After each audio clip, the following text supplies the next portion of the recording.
Nickname, everyone calls me Banger. Banger's fine. Brian and I have known each other for quite a while. Probably may have played against each other a couple times, some old timers, gentlemen's hockey. I've worked with Wyatt, his son, for quite a few years. Actually, he came over the first time I think we had Wyatt come out. There was an enrollment issue on the west side, or on the east side of the city. And I decided to run free novice goalie development. It was just drop-in goalie development once a week. I had 85 enrollees in that first year. We would only do 24 kids at a time, but what it was actually kind of the seed of what I thought was the real issue behind the problem of goalie enrollment, right? So I don't know, some of you maybe have seen the Coast article. I was part of that program, and that was written by Matt Sticklin, kind of a friend of mine as well, just a colleague. And it just kind of came off organically that I was going to do a seminar. He was going to be there, so he watched the seminar, he took some notes, and then we did a little interview after. But prior to that, we've had talks about the type of problem that we've had. Montreal Gazette just published an article last week, same thing, shortage of goaltending across Canada. Hockey News also published an article based on the Coast article 2 or 3 weeks ago, same thing, which is a real shame, right?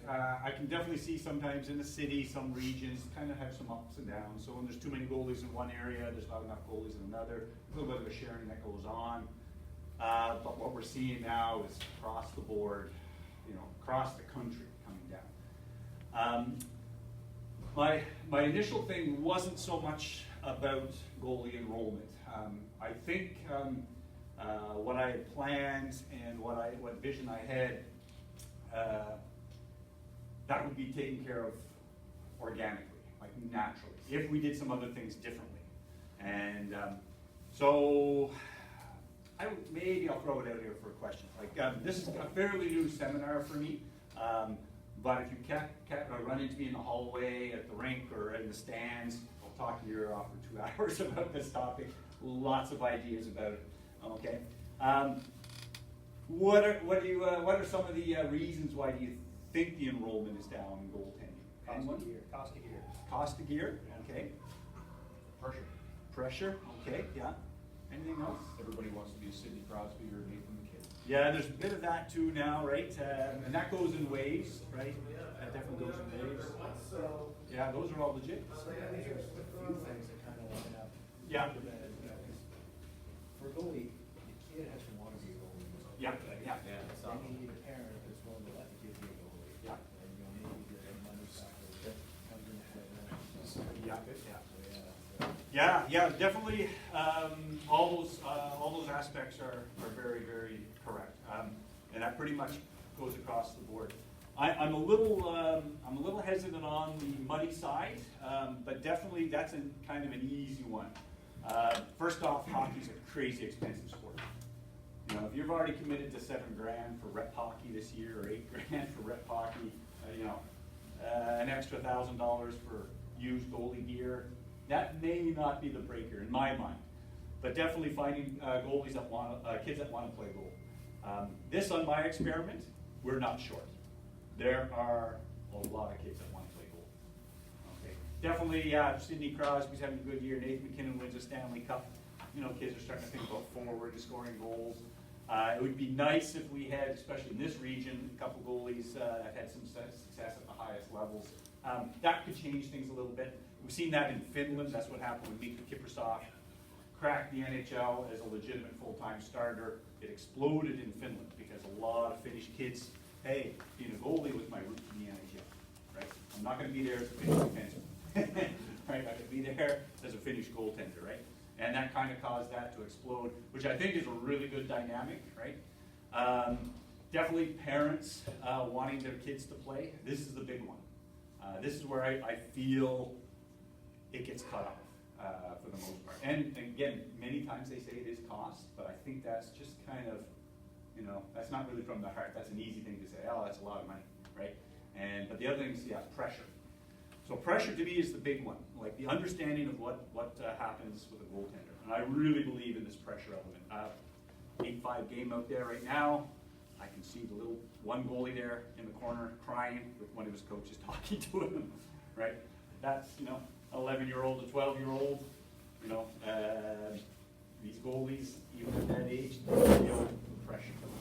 Mom, dad watching from the stand, seeing their kid have a meltdown, I don't mean it in a negative way, that gets them right in the feels, right? They're going to end up starting to, okay, this is tough. Neighboring parents whose kids, maybe the younger sibling wants to play goal, sees that, ooh, geez, your defenseman, you make a mistake, you can crawl on the bench and slide in between the other two guys and hide, and all seems good, but a goaltender, it's on there, right?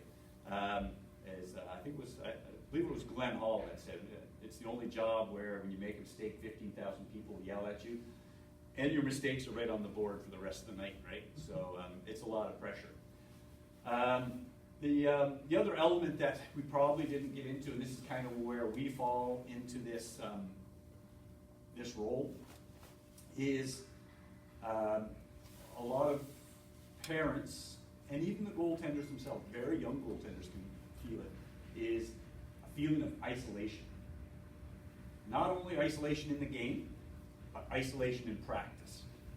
All right, which is where I kind of come in. I've spent the last 15, 16 years being a full-time goalie coach here in the city and through the rest of the Maritimes. Greatest job ever. But even myself, I kind of noticed we are a little separated. When I get in there, I'm shuttled to the side.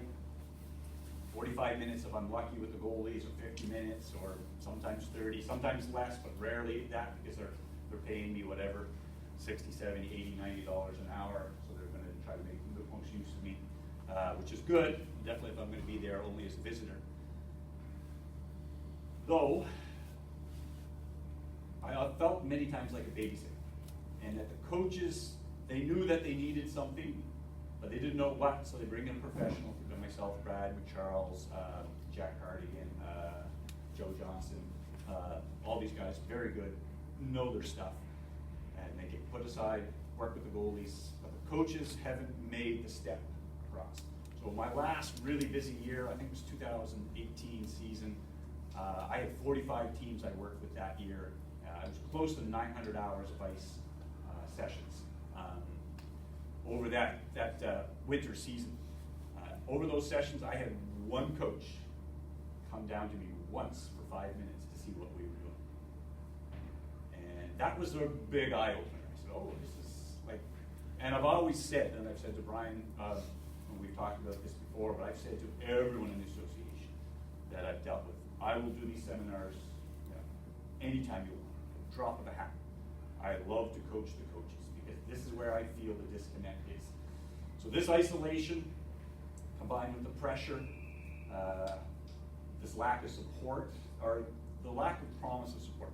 So on the money side, the big thing for me is, things cost a lot, right?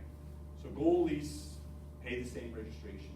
They pay, the gear is quite expensive, maybe even more expensive. They do all the same fundraising, but there's no guarantee of support that season. Many teams will not even bring in a private goalie instructor if the team doesn't have a goalie coach. That child then has spent all that money to be placed in the back of the net to be a tool, like a shooter tool. And I've been lucky enough, the Moosehead have called me up as a practice goaltender. When I go there, I don't pay. They give me tickets, they give me sticks, they give me jerseys. They kind of pay me, which is legitimate.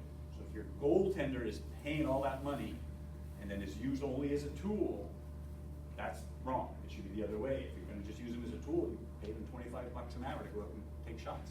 I got a question on that. Sure. You know what I mean? Sometimes when I have these discussions with coaches and stuff like that, and I want to believe it, they say, well, the shooters need to shoot at goalies. Where does that fall? Because we had many goalies in our association last year that were the only goalie on the team, and and when you're running the drills, usually they're going end to end, making use ice time and stuff like that. Like, is there any truth to that, or what do you think, or you know what I mean? Because actually, right? that plays to my big theme. So let me get into that because to me that's the key, right? That's the key. So what we did in Cole Harbour minor hockey is, oh, maybe I should go back a little bit. I've kind of noticed all these problems. I went to Hockey Nova Scotia, talked to them about it. I offered to do these type of seminars, plus the level 1 coaching, goalie coach certification for everybody. I didn't like the certification program. It's like 15 pages. It's like a pamphlet. It's not even really a resource. So I thought, okay, if I can get in there, do these seminars, I can bring some extra material, you know, even run it a little longer. The Ambition Unlimited is actually supposed to be the, that was the pre-novice goalie development. That was supposed to be the platform for the level 1 in my mind. That we'd have these, instead of a single weekend, it'd be a series of weekends, as we could run through lots of concepts for the little guys.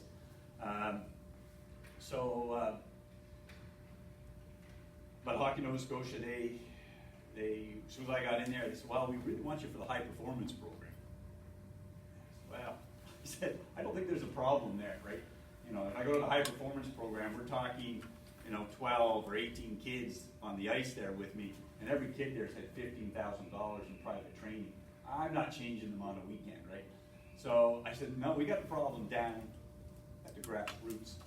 And so, you know, but never heard back from them. I offered to do it for free. I said, you just got to pay my gas. I'll go across the province, deliver the seminar program. We can use the Ambition Unlimited, you know, in the city as a teaching platform for the coaches, not only people that want to be goalie coaches, but all coaches.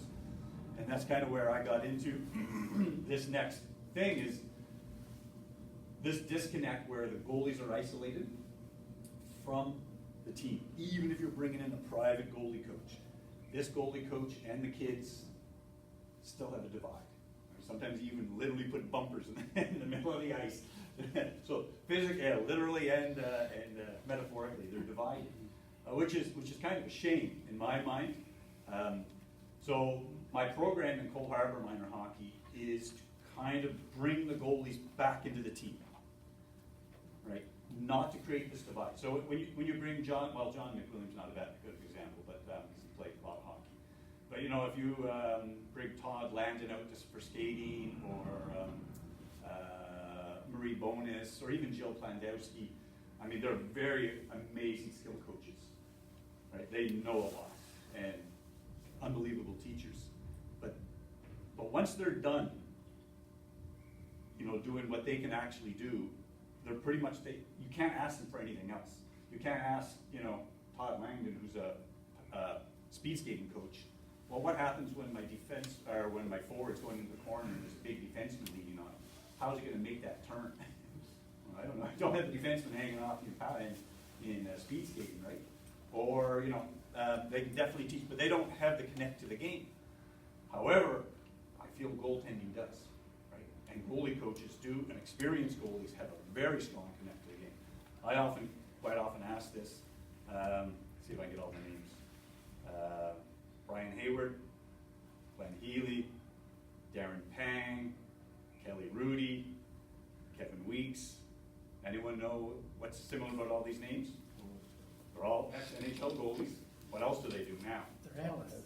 Yeah, they're color commentators, announcers.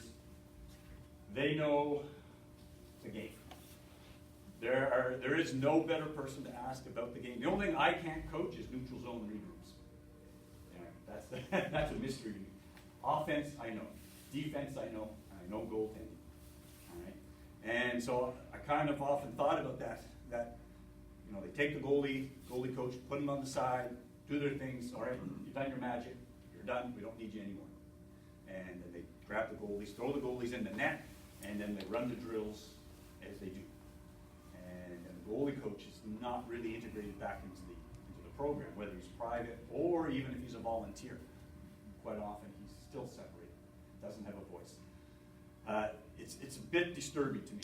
There's only, well, you can still see it at the highest levels, in World Junior, and definitely at the NHL. The last guy was Brian Bouchard. I remember him saying this. Can't remember which goalies he was talking about. Press conference, playoffs, they asked him about his goaltending situation. He literally threw his arms up and said, I don't know anything about goalies. Yeah, I'm going to bring it to the goalie coach. and then get his input, right? Which kind of surprised me, right?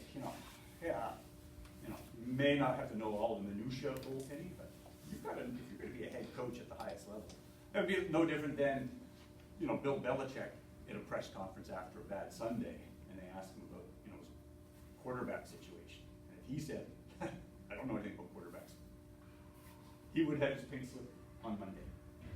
And how many positions are there in football? He doesn't necessarily, have to know all the footwork, he may not even know how to throw a spiral, right? But he knows when his quarterback is doing well, doing right, doing bad. Then he'll ask his quarterback coach, we change the footwork up, what do we need to do on the front line? Do we get more time? Do we need less time?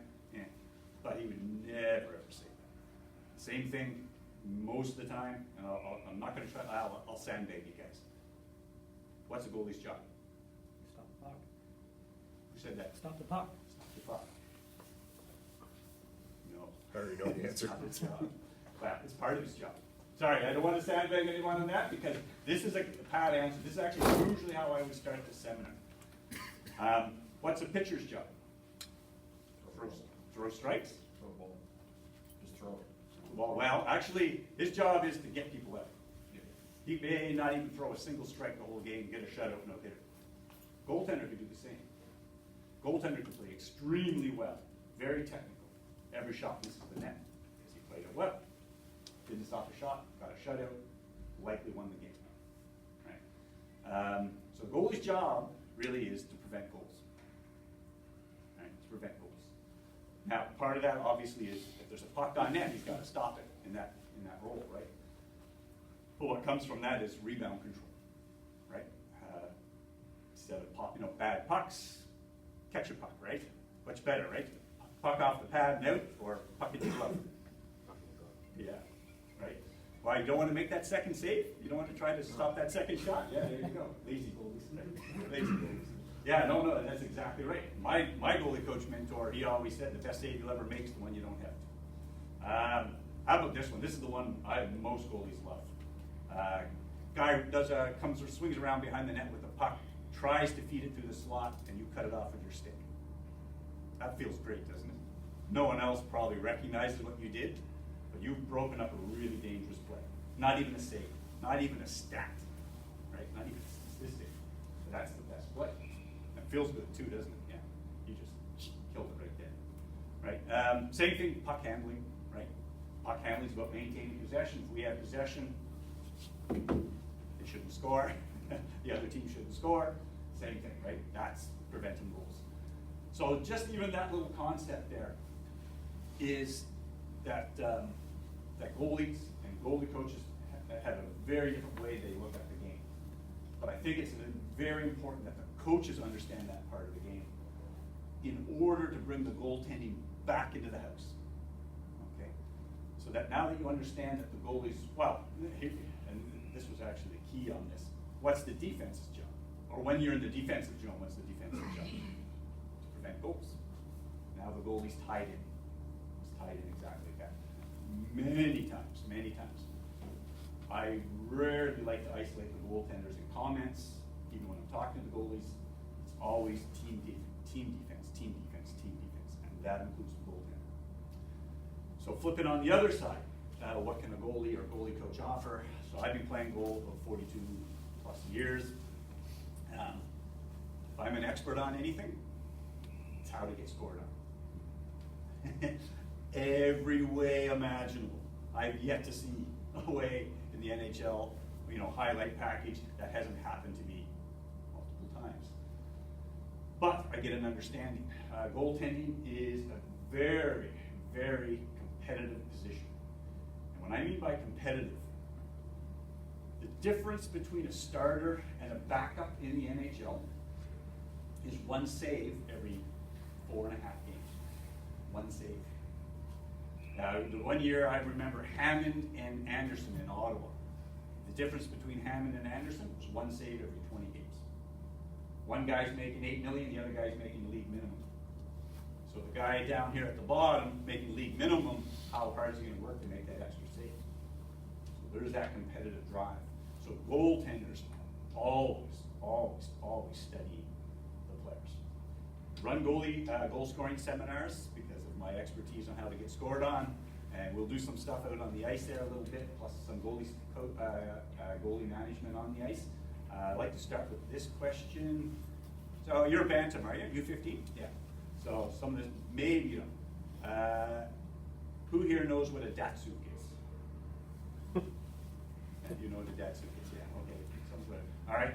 How many of you guys put up your hand if you know what a Michigan is? All right. See, goalie. Both hands. How many guys here know what an RVH is? Put up your hand.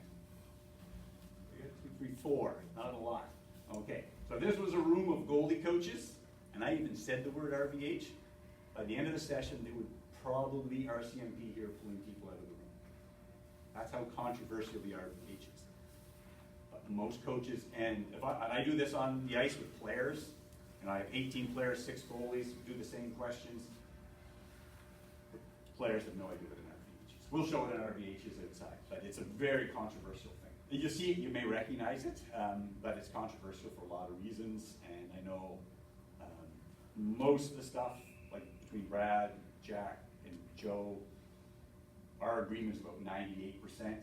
Maybe there's 2% differential, and even within the RVH, it may lead to 1 goal every out of 100 goals in the NHL, maybe one of them's caused by bad execution in an RVH. So that's how minuscule it is, but it's so controversial. You go online, you type in, go to a goalie forum, and you look up the RVH, there would be thousands of threads, thousands of arguments, people getting banned and kicked off the forum, and yeah, it's just that controversial. So anyways, what we did in Cole Harbour Minor Hockey was I went out and we're going to do what we did on the ice there. We probably have a little extra time, which is good. We're no rush to get out, are we, Brian? No, we got the ice till 6. Okay, till 6, yeah. Yeah, So these guys are done at 4:30, so. probably would rather sit here a little bit longer than stand on the ice and hear everything. Gets uncomfortable in skates. I know you guys are in skates all weekend, so. What we did with Cole Harbour Minor Hockey, I've been pushing with them and the Whalers for quite some time. I was very lucky to coach in that area for a very long time. Ended up developing a lot of kids. So a lot of my kids have already graduated out. They're already 21, 22, 23, 24, 25 years old. I noticed that they weren't coming back to goalie coach, right?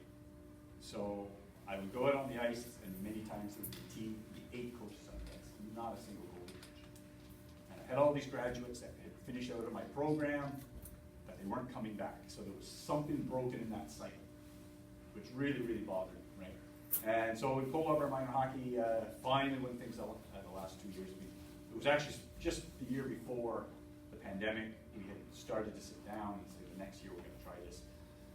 So I started to bring in my graduates. I graduated in my program, the kids that were still in the city, maybe finished school, kind of settled down with work and that, and started to assign them to teams. The whole plan was to have every rep team, and we have 18 rep teams, every team have a full-time rostered goalie coach that will be there for not just 10-session package, or they'll be there all season long. They'll be there for the games. They'll be there in the dressing room. They may even be on the bench, depending on numbers and stuff like that. But I don't think being on the bench is super critical for a goalie coach, because they definitely could be doing video. They could be doing. My guys are all doing stats, so that when the stats come back to me, analytics on that, because we have a real big problem with goalie analytics. It's not a solved problem. Everything else seems to be solved, but it's not a solved problem. So that's what happened. But what was really interesting is when the program was announced, and I had about 7, 8 kids. So I was thinking, well, this year I don't think I can get enough kids to all the spots. When it was announced, within the association, whether they were goalie dads, not even goalie dads, some of them are just friends of coaches, or within the coaching community themselves, guys put up their hands. I really want to be involved in this. I want to learn what you have, and I want to become the goalie coach for the team. So I really only needed 3 kids. 15 of the other guys were all from the association, which was amazing. So my job now is I go out through the association, run through the teams, talk to each individual goalie coach, do a couple sessions with them, kind of bring them up to speed. It's not rocket science, even if you don't know what an RVH is, and don't play it, it's not rocket science. And for the most part, the real benefit now is from the stands, the parents looking on. Now they have someone in their corner on the ice, not only during games, but during practice. Right? That they are getting some technical help, different levels obviously, depending on the experience of the coach. But now when mom or dad are looking down and they've seen a lot of one-on-one time, or in practice, the kid's having a little bit of trouble, goalie coach go over, give them a correction, pull them aside, give them a squirt of water. During a game, same thing, kid's having a rough go, or just playing really well, but it's a tight game, and the coach is really kind of focused on the main team, or on the players. If someone comes by, gives them a tap on the head, gives them a fist bump, this is the way to go, right? Now, that pressure dynamic and the attention dynamic has changed. Why I'm not a big fan of money as a motivator and making things a discount, I'm really, really hesitant on that, because eventually you can't have to do the discount forever. And when the kid moves on to another association, to another level, oh no, this is how much you gotta pay, we don't want it anymore, right? Yeah, that's too expensive. Right? We've got it for free last time. Or just, to be honest, you may be bringing in the wrong type of person. It's free registration. So you're going to be a goalie. I don't want to be a goalie. No, it's free registration. You're going to be a goalie. This is the problem, right? It's not so much getting the enrollment. Like I said, the interest is there. Whenever we did free novice goalie development, 85 kids. We had 16 kids from Sackville. And that's their U13 group right now is quite good. That's from that year. And Wyatt too, that age group, that's all from that category.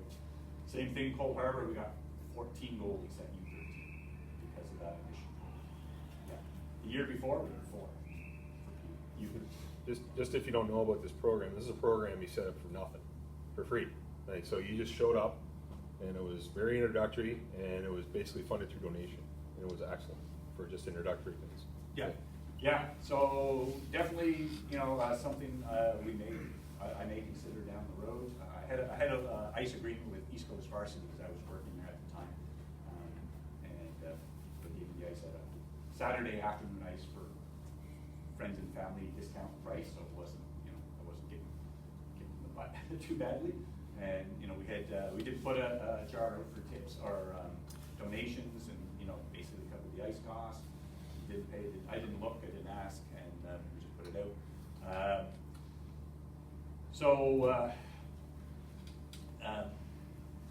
From that, there was definitely a lot of interest. We knew that their kids wanted to play. I think they had a try goalie up in Bedford this year. Yeah. 2015, I did a try goalie for Dartmouth. We had 28 kids come out to that. Everyone, right from U15 right to U7, right?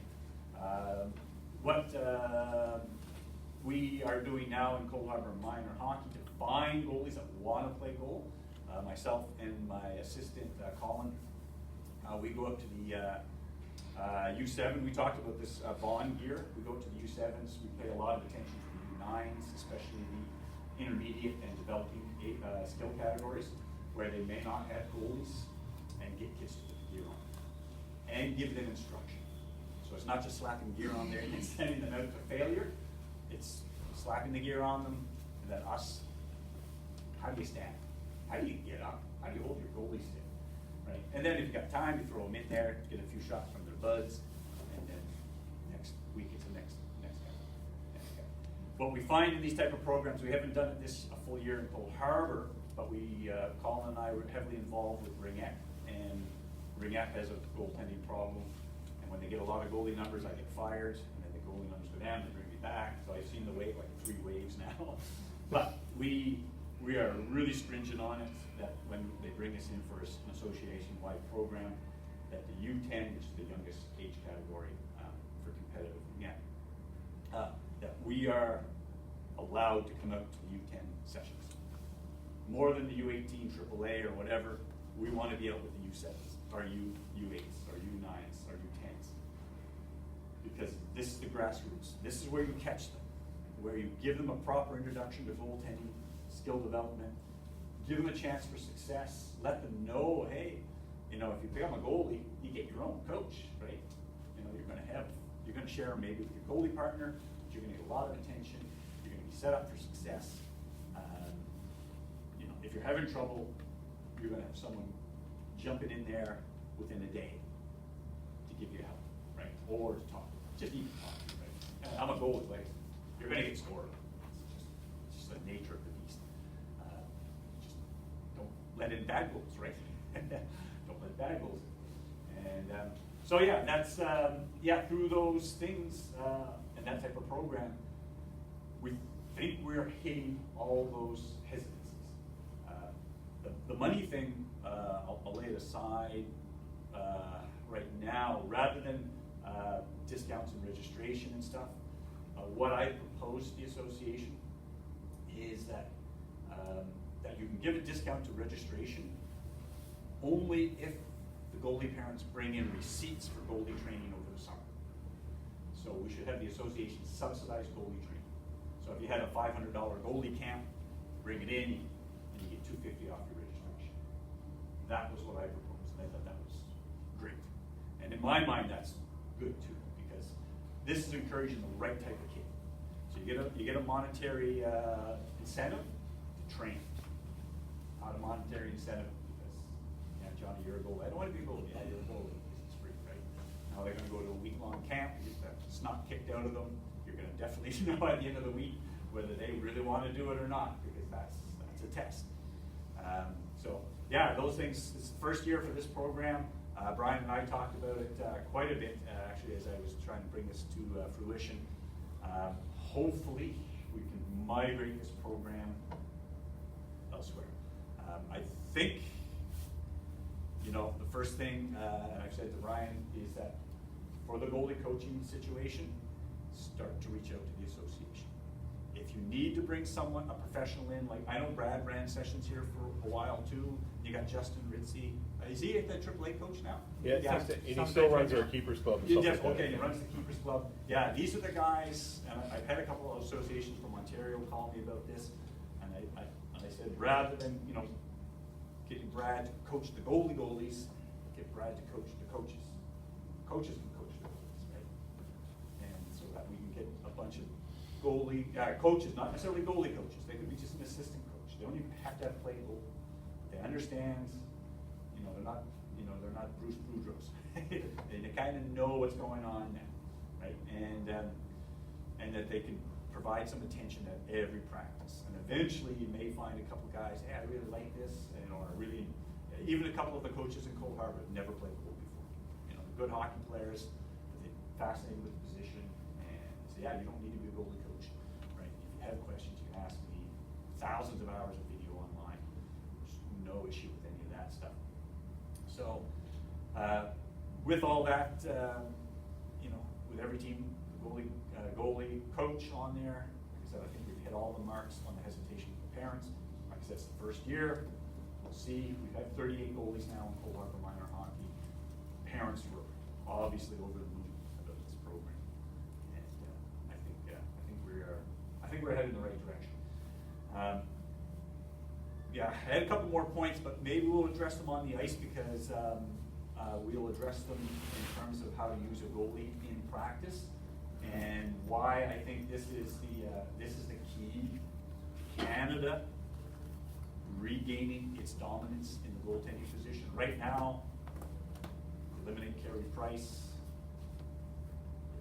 top 20 goalies in the world, maybe Benny Leeds in there. 1 out of 20, which is takes me ill. I am sick of it. That's obviously disgusting. And to me, in my mind, there's no secret sauce. All the information's out there. You know, what to teach the technique, blah, blah, blah. Yeah, obviously Sweden, Finland, and Russia, they have club-type programs. Germany, even they have special club-type programs. But But in Canada, what they can't compete on is thousands of hours of ice, cheap ice. Spring hockey, summer hockey. With the volume of training that a goaltender can do in Canada cheaply is mind-boggling. We've got 75,000 kids enrolled in hockey as goaltenders across Canada, and we can't dominate the NHL. It's just something's wrong. Something's very wrong. All right. While we're here, quick questions on any of that, and otherwise we'll hit the ice, and I'll show you. We'll show a couple things about what goalie coaches or guys that are kind of knowledgeable about the position can show you something that you haven't seen before. We'll talk about the RVH, and then we'll talk a little bit about goalie management on the ice during drill. Okay. Yeah, so we got the ice for an hour, but we actually have an hour and a half ice, so we got some extra time. Okay. Okay.